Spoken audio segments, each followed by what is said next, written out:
Kevin Colbert, the GM's always been Ben's guy. His comments recently, lukewarm on Big Ben. Mike Tomlin, interestingly quiet. Mike Tomlin now is not talking. And now a former teammate who played with Ben for 11 years, Ike Taylor. They were in 3 Super Bowls. They won a couple of them. Ike Taylor is out on Big Ben. Here it is. I think 7 should shut it down.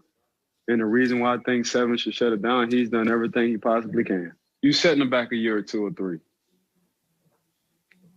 I think, and the reason why I think you setting him back is because you've seen the progression in Lamar Jackson, Joe Burrow before he got hurt, and Baker Mayfield. So we talking about 3 young quarterbacks in one division. Who you gonna pick last? I'm not talking about the accolades. I'm not talking about the Super Bowls. I'm talking about 2020. Right. Who are you picking last? Ike Taylor is not wrong. What does Big Ben do well? Accuracy? No. Pre-snap genius? No. Deep ball? No. Mobility? No. Everybody else in that division, Burrow, Baker, and Lamar, have a specialty. Big Ben was never fully committed. It was fine when he was in his athletic prime. Who is in his corner now? Ain't the GM. It's not the coach. Not a former. Ike Taylor was a real player. Ike Taylor was a good teammate. He was Ben's guy. Center retired. Ike's out. Mike's out. Kevin Colbert's out. So again, I'm a big believer that if you're super talented, I'll put up with your crap. But once you're not as talented, your lack of commitment, and Ben is the anti-Brady. He is the anti-Russell Wilson. He is the anti-Brady. He just did it on talent. That ages poorly when you're not committed during and in off seasons. Joey Taylor with the news. No. Turn on the news. This is the Herd Line News. Ben's 39 next week. He is an old 39. Well, it's what you said. He's the opposite of Tom Brady. Everybody chooses to handle their career and their bodies differently. We talked about it last week.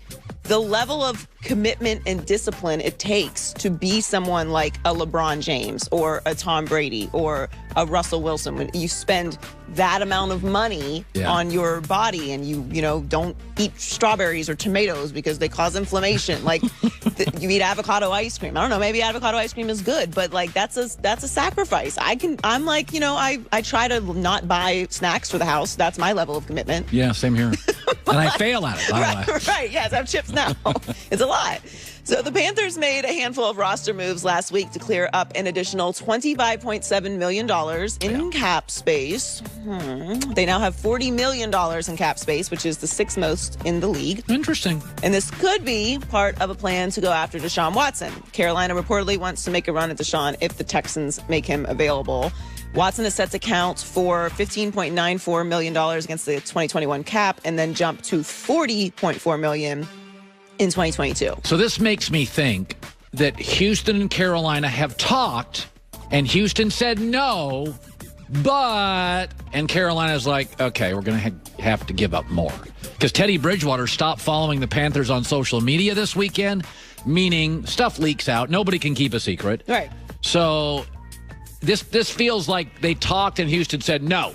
But it wasn't like no, it was no. And Carolina's trying to clean the shelves out a little bit and give themselves more space. Houston has all the leverage here. They've got Deshaun. And now Deshaun has the no trade clause, so he can choose where he goes at the end of the day. But there's no value in Houston coming out and saying Deshaun Watson is available. That immediately lowers what they can get for him. If they're like, no, we're not interested, not interested. They're just going to keep throwing jewels at their feet until they budge. Yeah. They can keep Deshaun if they want. Obviously, he's under contract. Things will get very ugly. Deshaun could sit out for the year. Like, it could turn into a disaster. I don't think that's what's going to happen. But it does, the story is, when is they're going to make Deshaun available? They're not going to, I don't think they're going to make Deshaun available. I think they're just going to wait until someone comes with the insane riches that they can't turn down, because you're not going to get value back for Deshaun, obviously. There's no equal trade there. It's not going to be a Stafford-Goff kind of swap. Or otherwise, why would you be moving off of someone like Deshaun Watson? So I think it's just a waiting game. I'm just rooting for trades at this point. I'm not going to lie. I'm just rooting to come in every day with a trade. I mean, quarterback trades are unbelievable. Last week, Carson Wentz got traded a minute before the show. I'm like, okay, I have to prep. Yep. There's something to talk for 3 hours. The show up. So Cam Newton had plenty of critics during his season. I did not like this. I'm just going to tell you right now, I'm going to defend Cam. Yeah, so we got to discuss this. So he was at a youth football tournament. This video has gone viral. And a kid started giving him a hard time about being a free agent. Here's the video. You're a free agent, Rick. You're a free agent. You about to be pulled. I'm Rick. You about to be pulled. I'm Rick. You about to be pulled. I'm Rick. You're a free agent. I'm Rick. You're a free agent. I'm Rick. He's still a free agent. Where's your daddy at? Let me talk to your dad. Where's your dad? You're a free agent. Where's your dad? You're a free agent. You're a free agent. You ass. Talk to. Let me. Where's your dad? Where's your pop? I don't like that kid doing that. I don't like it. I'm not a fan of that. If my son did that and I saw that video and my son got home, we'd have a long talk, like about respecting people. Cam Newton has won a Heisman. He made it to the NFL, #1 overall pick, made it to a Super Bowl, played in a Super Bowl, and won a league MVP.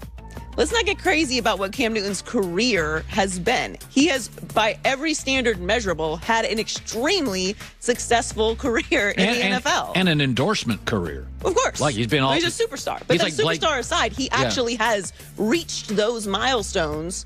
I mean, Phillip Rivers played for how many years? He never went to the Super Bowl. He never played in a Super Bowl. He never won a league MVP. Like, we're talking about somebody who has had an extreme amount of success. If he retired today, he has had an unbelievably successful NFL career.